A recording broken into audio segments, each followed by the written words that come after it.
Sore itu, langit Jakarta tampak muram, tertutup polusi dan mendung yang menggantung rendah. Di lantai 25 sebuah gedung perkantoran mewah di kawasan Sudirman, Maya duduk di balik meja kerja mahoninya yang luas. Sebagai CEO sekaligus pemilik utama Maya Group, sebuah imperium bisnis di bidang properti dan retail, hari-harinya biasanya diisi dengan angka, laporan laba rugi, dan ekspansi bisnis. Maya adalah definisi wanita tangguh yang tenang. Di usia 35 tahun, ia memiliki segalanya, kecantikan yang matang, kecerdasan finansial, dan reputasi yang disegani. Namun, ada satu hal yang selalu menjadi titik lemahnya. Aris, suaminya. Aris adalah pria yang ia nikahi 7 tahun lalu. Saat pria itu bukan siapa-siapa. Mayalah yang mengangkat derajat Aris, memberinya jabatan mentereng sebagai direktur operasional di salah satu anak perusahaannya, membelikannya pakaian rancangan desainer, dan memberinya akses ke gaya hidup kelas atas yang tak pernah diimpikan Aris sebelumnya. Maya melakukannya karena cinta, atau setidaknya, itulah yang ia percayai selama ini. Keheningan ruang kerja Maya terpecah oleh suara denting notifikasi WhatsApp yang bertubi-tubi. Maya merogoh ponselnya dari dalam tas Hermes yang terletak di atas meja.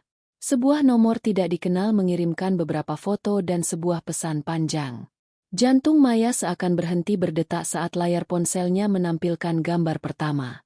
Di sana, di sebuah restoran fine dining bertema rooftop yang sangat ia kenal, Aris terlihat sedang berlutut di depan seorang wanita muda yang tampak jauh lebih muda dari Maya. Wanita itu mengenakan gaun merah menyala yang sangat ketat. Wajahnya dipoles riasan tebal yang mencolok. Di foto kedua, Aris sedang menyematkan sebuah cincin berlian besar ke jari manis wanita itu. Wajah Aris tampak begitu berseri. Sebuah ekspresi bahagia yang sudah lama tidak Maya lihat di rumah. Pesan di bawah foto-foto itu jauh lebih tajam dari sembilu. "Halo, Mbak Maya," yang katanya hebat. "Kenalin, aku Siska." Kayaknya foto-foto ini sudah cukup menjelaskan semuanya. "Ya? Mas Aris baru saja melamarku secara resmi malam ini. Dia bilang dia sudah muak dengan istrimu yang sok pengatur dan dingin itu. Oh ya, sekadar info, suamimu melamarku nih. Jadi, siap-siap ya. Sebentar lagi kamu akan diusir dan ditendang dari rumah mewah itu. Mas Aris bilang semua aset itu akan jadi milik kami setelah dia mengurus perceraian kalian. Kasihannya, sudah tua, sebentar lagi gembel pula." Maya menarik napas panjang, mencoba meredam gemuruh di dadanya. Ia tidak menangis. Matanya tidak memanas. Sebaliknya, ada rasa dingin yang luar biasa merambat di tulang punggungnya. Rasa dingin yang biasanya muncul saat ia sedang menghadapi lawan bisnis yang licik. Ia memperbesar foto cincin yang melingkar di jari Siska. Napasnya tertahan. Ia mengenali model cincin itu. Itu adalah Blue Sapphire Diamond Ring dari koleksi terbatas sebuah butik perhiasan ternama. Maya segera membuka aplikasi perbankan di ponselnya. Masuk ke bagian notifikasi transaksi kartu kredit platinum yang ia berikan pada Aris untuk biaya operasional dan relasi bisnis. Benar saja. 2 jam yang lalu, ada transaksi sebesar 450 juta rupiah di butik perhiasan tersebut. 450 juta untuk membeli mahar bagi selingkuhannya. Menggunakan uangku? Gumam Maya dengan suara rendah yang bergetar karena amarah yang tertahan. Maya menyandarkan punggungnya ke kursi kerja. Ia teringat bagaimana tadi pagi Aris pamit dengan alasan ada pertemuan penting dengan klien dari Singapura. Ia bahkan sempat merapikan kerah kemeja Aris, kemeja sutra seharga 10 juta yang juga Maya yang membelikannya. Aris mencium keningnya dengan sangat manis. Akting yang begitu sempurna hingga Maya tidak menaruh curiga sedikitpun. Selama ini, Maya memang membiarkan Aris menikmati semua fasilitasnya. Mobil Range Rover terbaru, jam tangan Patek Philippe, hingga limit kartu kredit yang hampir tak terbatas. Maya pikir, dengan memberikan kemapanan, Aris akan merasa percaya diri sebagai laki-laki di samping istri yang lebih sukses. Namun ternyata, kemapanan yang Maya berikan justru menjadi modal bagi Aris untuk bermain api di belakangnya. Lebih parah lagi, wanita bernama Siska itu tampaknya sangat yakin bahwa Aris adalah pemilik semua kemewahan itu. Siska tampak begitu sombong, mengira bahwa ia telah memenangkan lotre dengan menggaet Aris. Dia tidak tahu bahwa pria yang melamarnya hanyalah sebuah boneka yang digerakkan oleh benang-benang emas milik Maya. Maya melirik ke arah foto Siska sekali lagi. Wanita itu tampak memegang tas Chanel yang Maya tahu pasti dibeli dengan kartu kreditnya juga. Kalimat, "Kamu akan diusir dan ditendang," terus terngiang di telinga Maya. Diundur dan ditendang. Maya tersenyum tipis. Sebuah senyum sinis yang menandakan badai besar akan segera datang. "Siska, sayang, kamu bahkan tidak tahu siapa yang sedang kamu tantang." Maya tidak membalas pesan itu. Ia tahu, dalam perang, reaksi emosional adalah kelemahan. Ia mematikan layar ponselnya dan meletakkannya dengan tenang di atas meja. Ia kemudian menekan tombol interkom untuk memanggil asisten pribadinya. "Mawar, Mawar, ke ruangan saya sekarang. Bawa daftar aset kendaraan, nomor rekening operasional yang dipegang Pak Aris, dan hubungi pihak bank. Saya ingin melakukan pemblokiran total sore ini juga." Perintah Maya dengan suara yang sangat tenang namun tegas. Di dalam kepalanya, Maya sudah menyusun rencana. Jika Aris dan selingkuhannya ingin bermain drama tentang pangeran kaya dan permaisuri baru, maka Maya akan mengubah genre drama itu menjadi tragedi kemiskinan dalam semalam. Ia akan membiarkan mereka menikmati euforia lamaran itu selama beberapa jam lagi. Ia ingin mereka memesan sampahnya termahal, merayakan masa depan fiktif mereka, dan tertawa di atas penderitaan yang mereka kira sedang Maya rasakan. "Kalian ingin aku menjadi gembel?" bisik Maya sambil menatap pemandangan kota dari jendela besarnya. "Kita lihat saja. Siapa yang akan tidur di bawah kolong jembatan besok pagi?" Tangan Maya bergerak lincah di atas laptopnya. Ia mulai menarik akses Aris dari server perusahaan. Satu persatu, napas, kehidupan mewah Aris mulai ia tutup. Aris tidak sadar bahwa saat ia sedang tertawa bersama Siska di restoran itu, semua fondasi tempatnya berpijak sedang diruntuhkan oleh wanita yang baru saja ia hianati. Pertempuran baru saja dimulai. Dan Maya sama sekali tidak berniat untuk kalah. Mawar, asisten pribadi Maya, masuk ke ruangan dengan langkah cepat. Ia sudah bekerja bersama Maya selama 5 tahun dan tahu persis nada suara bosnya ketika sedang berada dalam mode tempur. Begitu Maya memperlihatkan tangkapan layar pesan dari Siska, rahang Mawar mengeras. "Kurang ajar sekali mereka, Bu," desis Mawar geram. Pak Aris tidak sadar diri. Semua yang melekat di tubuhnya, bahkan sampai pakaian dalamnya pun, adalah hasil keringat Anda. Maya hanya menyesap teh chamomilenya yang sudah dingin dengan tenang. Kemarahan tidak akan menghasilkan apa-apa, Mawar. Tapi kehancuran finansial? Itu akan memberi mereka pelajaran tentang realitas. Mari kita mulai. Maya membuka laptopnya yang terhubung langsung dengan sistem manajemen aset keluarga dan perusahaan. Dengan beberapa klik cepat, ia masuk ke dashboard kontrol kartu kredit tambahan yang dipegang oleh Aris. "Mawar, hubungi pihak bank sekarang. Katakan saya ingin memblokir semua kartu kredit tambahan atas nama Aris Setiawan karena indikasi penyalahgunaan dana perusahaan. Pastikan blokir permanen. Jangan beri celah untuk pembukaan kembali tanpa tanda tangan basah saya." Perintah Maya. "Baik, Bu. Lalu bagaimana dengan mobilnya?" tanya Mawar. Maya melirik jam tangan Rolex di pergelangan tangannya. Pukul 20.15. Aris membawa Range Rover Vogue hitam itu ke restoran Sky. Mobil itu atas nama perusahaan. Hubungi jasa derek rekanan kita dan pihak keamanan gedung tersebut. Berikan surat kuasa penarikan unit karena penggunaan di luar prosedur operasional. Saya ingin mobil itu sudah tidak ada di parkiran saat mereka keluar dari restoran. Sementara Maya mengeksekusi rencananya dari balik meja kerja, di sebuah restoran rooftop yang berkilauan di pusat kota, suasana hati Aris dan Siska sedang berada di puncak awan. Aris menyesap wine merah seharga 5 juta rupiah per botol dengan gaya seorang bangsawan. Ia merasa begitu gagah dengan setelan jas custom-made yang sebenarnya dibayar dengan uang belanja dari Maya. Di depannya, Siska tak henti-hentinya mengagumi cincin berlian di jarinya. Sesekali memotretnya dari berbagai sudut untuk diunggah ke Instagram story-nya. "Mas, kamu yakin istrimu itu bakal langsung pergi?" tanya Siska dengan nada manja yang dibuat-buat. Aku nggak mau ya kalau nanti dia bikin drama di depan rumah mewah kita itu. Aris tertawa meremehkan. Jangan khawatir, sayang. Maya itu wanita yang gila kerja dan kaku. Dia nggak punya keberanian buat melawan. Besok, aku akan bawa pengacaraku ke rumah. Aku akan bilang kalau aku butuh rumah itu sebagai kompensasi karena selama ini aku sudah berkorban mengurus perusahaannya. Dia pasti bakal menyerah daripada malu urusan rumah tangganya terbongkar ke publik. Siska tersenyum puas. Bagus deh. Aku sudah nggak sabar mau ganti dekorasi ruang tamunya. Selera Maya itu terlalu kuno, sangat membosankan. Aku mau yang lebih glamour, seperti di majalah-majalah. Aris menggenggam tangan Siska. Apapun untukmu, permaisuriku. Setelah kita menikah, aku akan buatkan kamu butik sendiri. Aku punya akses penuh ke rekening perusahaan Maya. Dia terlalu percaya padaku. Dia nggak pernah cek detail transaksi kecil selama ini. Aris tidak tahu bahwa saat itu juga, ponsel Maya bergetar menerima notifikasi.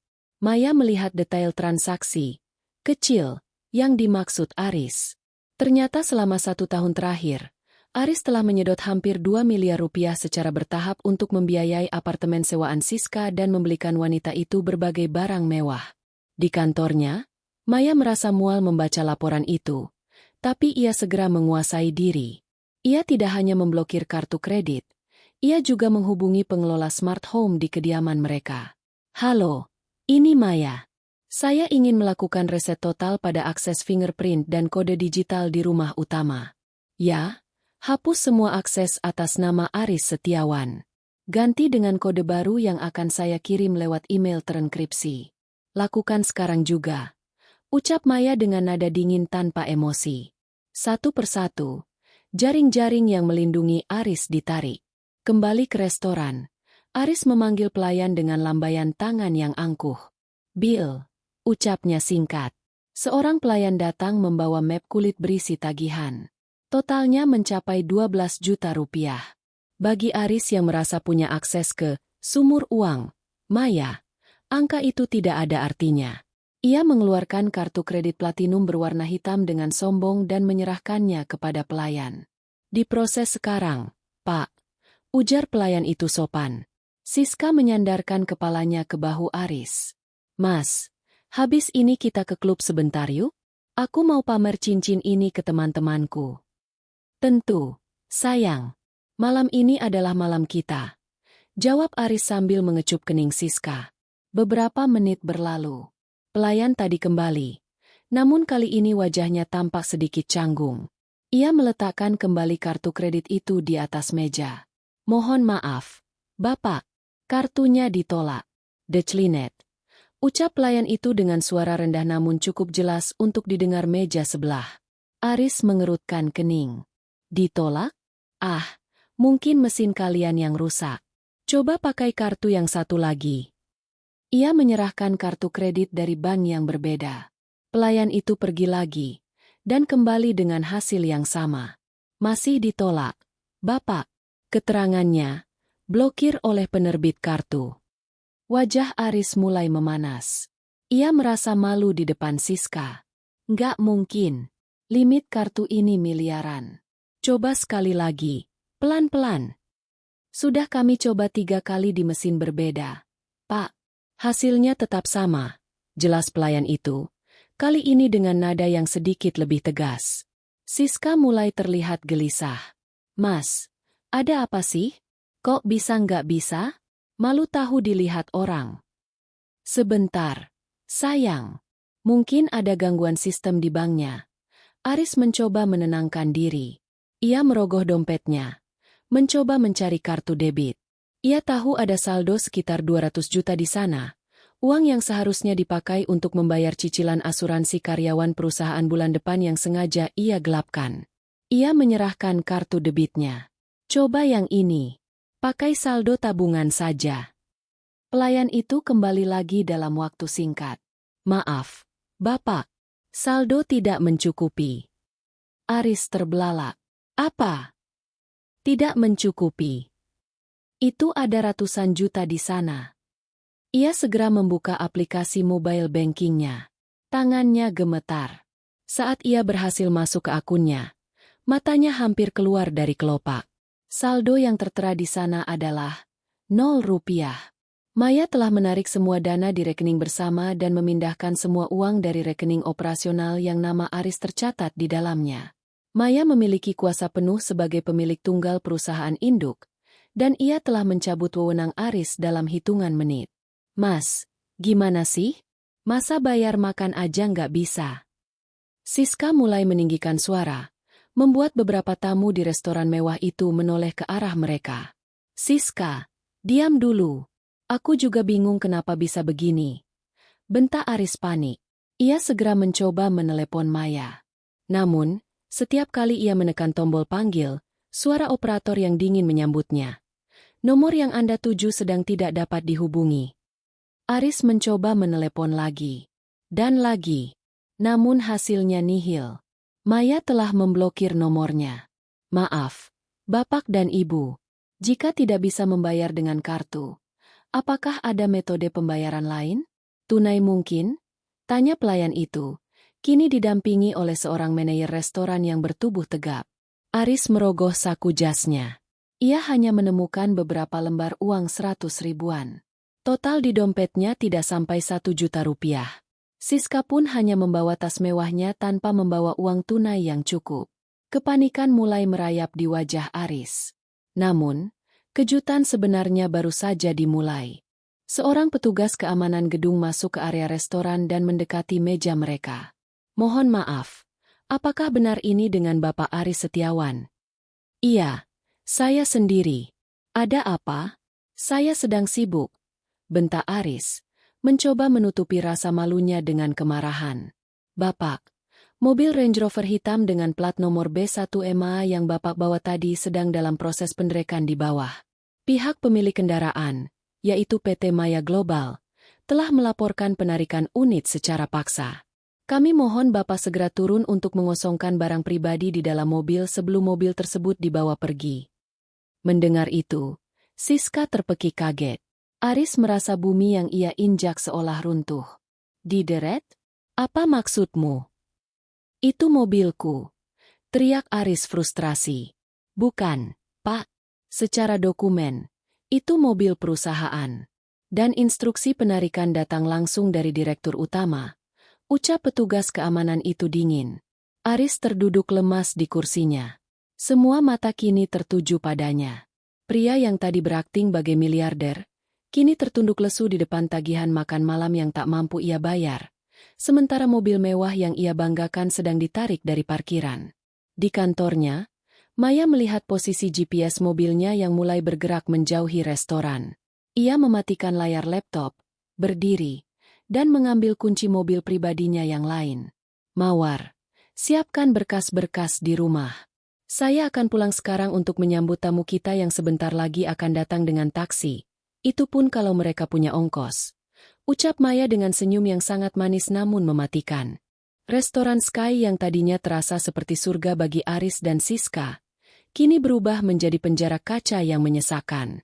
Tatapan menghina dari para pengunjung dan bisik-bisik sinis dari meja sebelah terasa seperti ribuan jarum yang menusuk kulit Aris. Manajer restoran tetap berdiri tegak di samping meja mereka, menunggu kepastian pembayaran dengan wajah yang tidak lagi ramah. Mas, lakukan sesuatu. Aku malu banget. Siska meremas tas Chanel-nya, menutupi wajahnya dari pandangan orang-orang yang mulai mengeluarkan ponsel untuk merekam kejadian tersebut. Aku sedang berusaha. Siska, kamu tidak lihat aku sedang panik. Bentak Aris. Suaranya pecah, tidak ada lagi wibawa direktur operasional yang biasanya ia banggakan. Akhirnya, dengan sangat terpaksa dan hati yang perih, Siska mengeluarkan kartu debit pribadinya.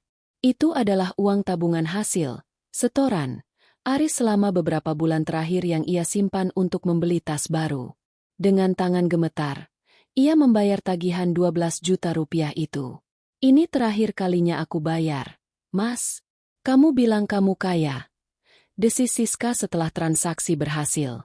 Mereka berjalan keluar restoran dengan langkah cepat, hampir berlari. Namun, Kejutan di area parkir lebih menyakitkan lagi. Tempat di mana mobil Range Rover Vogue itu biasanya terparkir dengan gagah, kini kosong melompati lantai semen yang dingin. Hanya ada beberapa petugas keamanan yang menatap mereka dengan tatapan datar. Mobilnya benar-benar dibawa. Aris bergumam lemas. Ia merogoh saku. Namun kunci mobil itu kini tak lebih dari sekadar gantungan kunci besi yang tak berguna. Mereka terpaksa memesan taksi online kelas ekonomi karena aplikasi premium Aris sudah terblokir lantaran pembayarannya terhubung ke kartu kredit Maya. Di dalam mobil taksi yang sempit dan berbau pengharum jeruk murahan, suasana sangat tegang. Siska terus mengomel, sementara Aris sibuk mencoba menghubungi rekan-rekan kantornya. Halo, Budi? Ini Aris. Bisa cek kenapa akses email kantorku tidak bisa dibuka? Apa? Apa maksudmu namaku sudah tidak ada di daftar direksi? Aris berteriak ke ponselnya. Wajah Aris memucat. Budi, jangan bercanda. Aku ini direktur operasional. Apa? Surat keputusan dari Maya sudah keluar 1 jam yang lalu? Pemutusan hubungan kerja tidak hormat karena penggelapan dana. Ponsel Aris hampir terjatuh dari genggamannya. Maya bergerak lebih cepat dari yang ia bayangkan. Maya bukan hanya memotong akses keuangannya, tapi juga menghancurkan karirnya dalam satu kedipan mata. Mas, apa yang dia bilang tadi? Kamu dipecat. Siska bertanya dengan nada suara yang mulai berubah, tidak lagi manja, melainkan penuh kecurigaan. Ini pasti cuma gertakan. Siska. Maya cuma cemburu. Begitu kita sampai di rumah, aku akan buat dia tunduk. Rumah itu atas nama kita berdua. Dia tidak bisa mengusirku begitu saja.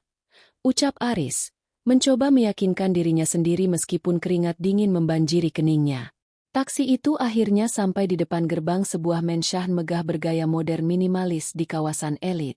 Namun, gerbang besi setinggi 3 meter itu tidak terbuka secara otomatis seperti biasanya. Sensor pengenal plat nomor tidak merespons. Aris turun dari taksi dengan emosi yang meluap. Ia menekan tombol interkom di gerbang berkali-kali. Satpam, buka gerbangnya. Ini saya, Pak Aris. Seorang petugas keamanan baru yang tidak dikenal Aris berjalan mendekat ke balik gerbang. Maaf, Pak, atas perintah pemilik rumah, Bapak dilarang masuk ke area ini. Pemilik rumah? Saya pemilik rumah ini. Buka tidak? Teriak Aris sambil menendang gerbang. Mohon maaf, Pak, kami memegang sertifikat kepemilikan dan surat kuasa dari Ibu Maya. Rumah ini secara hukum adalah milik tunggal Ibu Maya sebagai harta bawaan sebelum pernikahan yang sah secara notaris. Nama Bapak tidak terdaftar di sini. Ucap petugas itu dengan sangat sopan namun tegas. Siska keluar dari taksi, menatap rumah megah itu dengan mata yang tadinya penuh ambisi, kini penuh kekecewaan. Mas, kamu bilang rumah ini milikmu. Kamu bilang kamu yang membangun ini semua. Siska, tunggu aku. Tiba-tiba, lampu di teras rumah menyala terang. Pintu utama terbuka, dan Maya keluar dengan langkah anggun. Ia mengenakan gaun sutra berwarna hitam, memegang sebuah gelas kecil berisi air putih. Ia berdiri di balkon lantai 2, menatap 2 orang di bawah sana seperti sedang melihat hama yang mengganggu taman indahnya.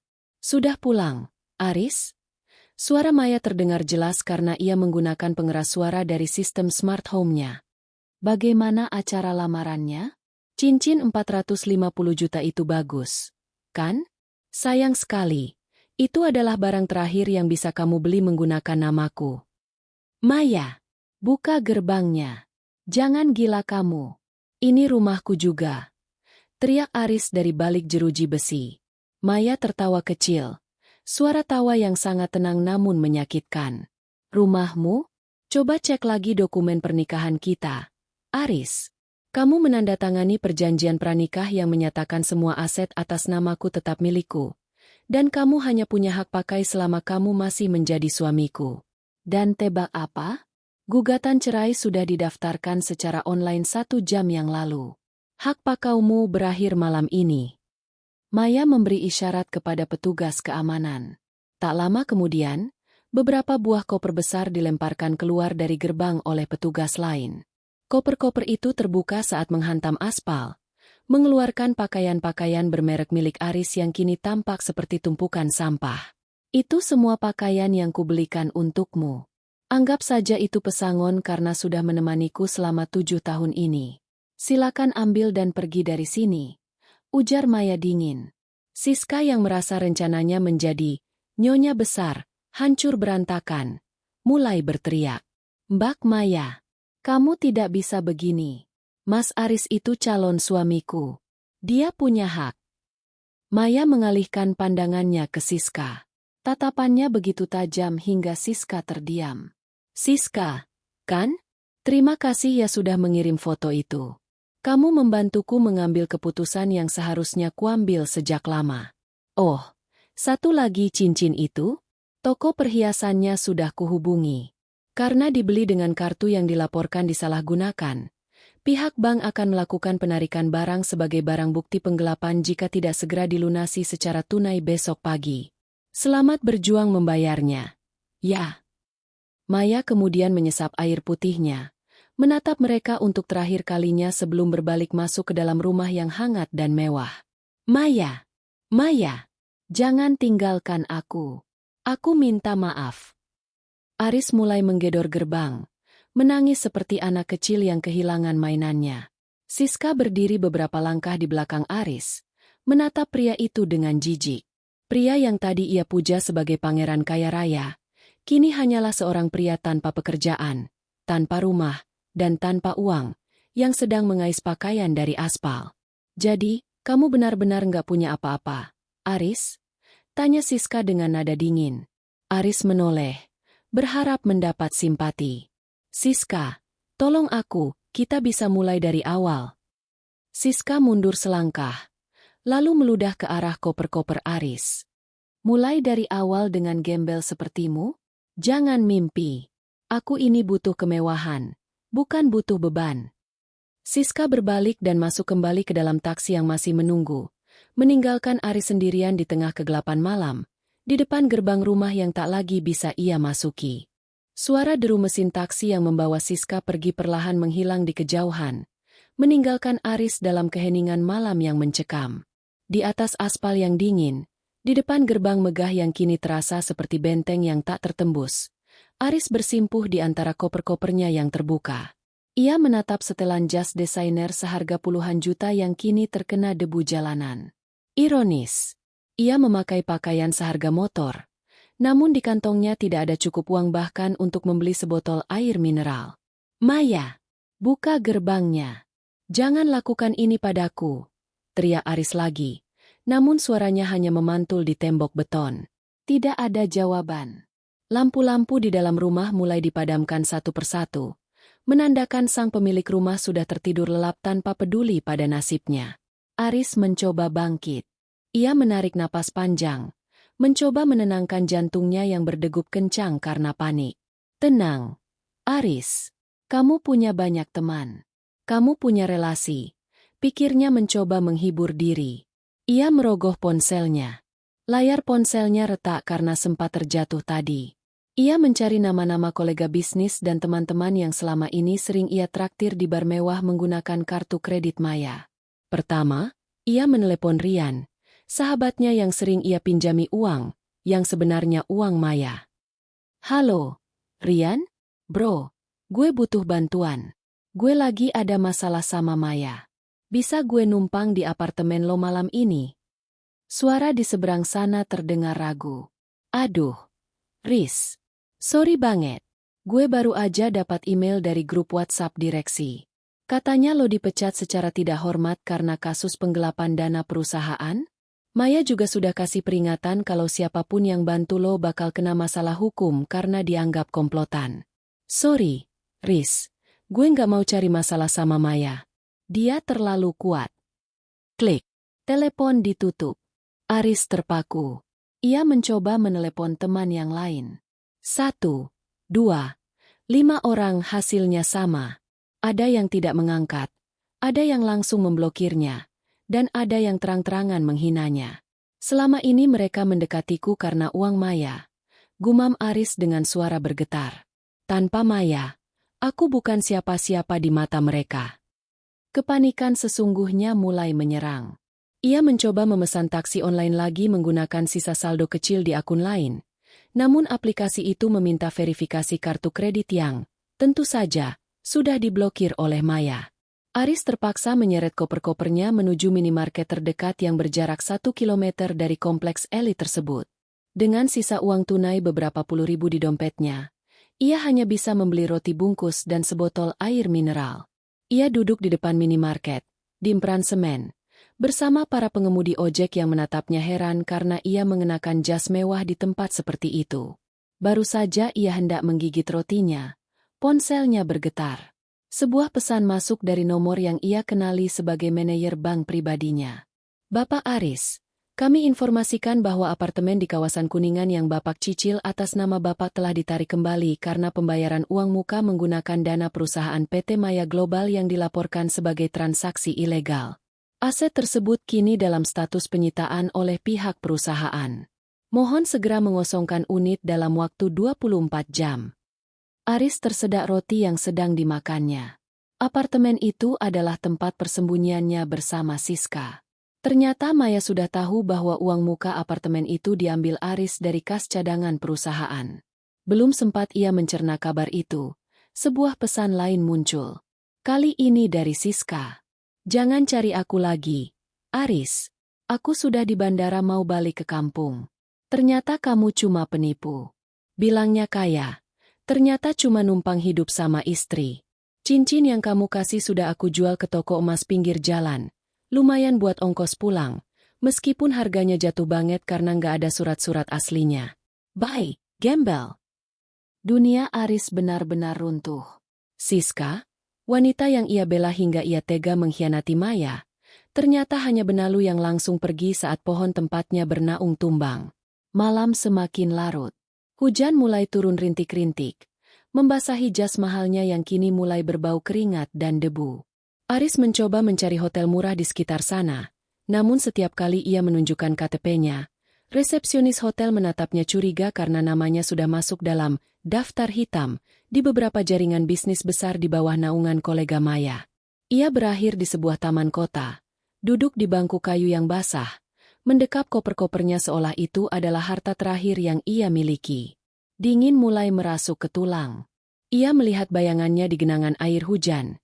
Rambutnya yang klimis kini acak-acakan, wajahnya kusam, dan matanya merah karena tangis frustrasi. Ia teringat betapa sombongnya ia tadi sore saat melamar Siska. Ia teringat betapa ia meremehkan Maya sebagai istri yang membosankan. Sekarang, wanita yang ia sebut membosankan itu tengah tidur di kasur empuk dengan spray sutra, sementara ia harus bertarung dengan nyamuk dan udara malam. Maya, maafkan aku. Bisiknya lirih. Namun permohonan maaf itu hanya terbawa angin malam yang tak berpihak padanya. Maya benar-benar telah menarik semua fasilitasnya. Bukan hanya materi, tapi juga harga diri, relasi, dan masa depannya.